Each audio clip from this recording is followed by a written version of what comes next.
Right now, your functioning position at the Federation is Communications and Public Relations Officer. You came into the Correct. field, I believe, a couple of years ago with, I think, very little knowledge of football administration and what takes place on the ground and all of that. Talk to us a bit about that journey, how it's been for you coming into a new field altogether. I know you've been in communication, public relations for quite a while, but this was an entirely different area dealing with sport and football in general. Right. So you're correct. Would have been a very new sector for me. Even I've been in communication before, so the principles of communication remain the same. Right, So coming into football, it first of all would have been a learning experience, a huge learning experience, because first of all I had to learn not only about the organization, the culture of the organization, how it functions, but more so how it is positioned within the larger frame of things. So right, relative to FIFA, relative to CONCACAF. And of course, we have regional member associations as well. You know, our relationship with them, clubs, how we relate to them as well, because we're the Football Federation. We're not a club, we're not a regional member association. So the way in which we execute our mandate is entirely different from how the others would. So I would have had to learn about that. Of course, I've had to learn about football itself. I have not been involved in football playing competitively or otherwise right, in any particular stretch of time. So my knowledge of football would have been very peripheral, and so I've had to learn about the game, learn about the sport, learn about the culture of the sport as well. And I can tell you, while it would have been a learning experience, would have been very exciting as well. The whole process would have been exciting. It is always good to learn new things, to meet new people, to learn about new environments, new culture, and so on.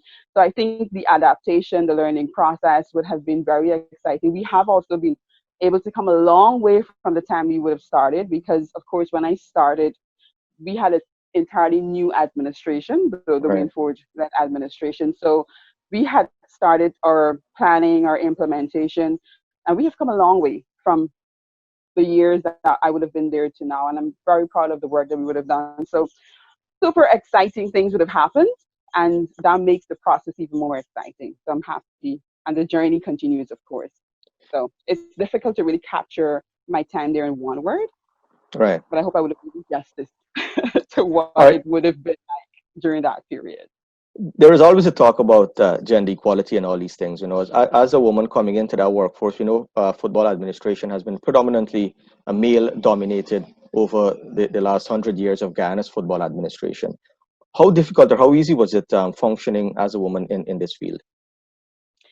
The interesting about football in Guyana, the Wayne Ford administration, I must give credit to him. He would have deliberately placed women in various aspects of the organization. So we would have had, or in fact, we have women leading at the executive committee level. I think we're among the first in the Caribbean to actually have the percentage of women at the helm. And of Right. course, we have a number of female staff members as well. So for me, coming into the environment, the actual workforce would not have been challenging per se.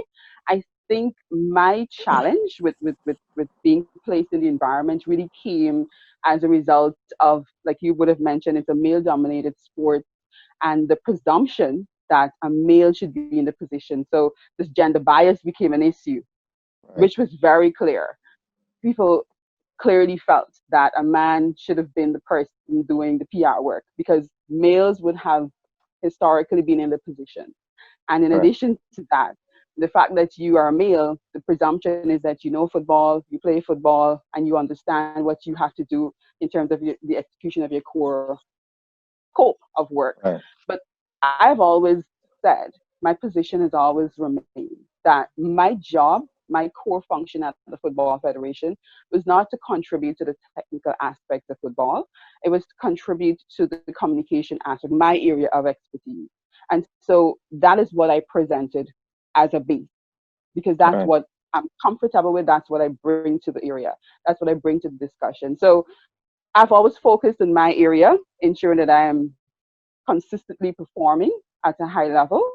And so I think that consistency and being able to function at such a high level would have enabled persons to like people saying Guyana, take to you, Right. would Right. have enabled persons to accept you as someone who's competent and contributing meaningfully to the sector. Wonderful. But it does exist, and I think we have to just openly speak about it as frankly as we can.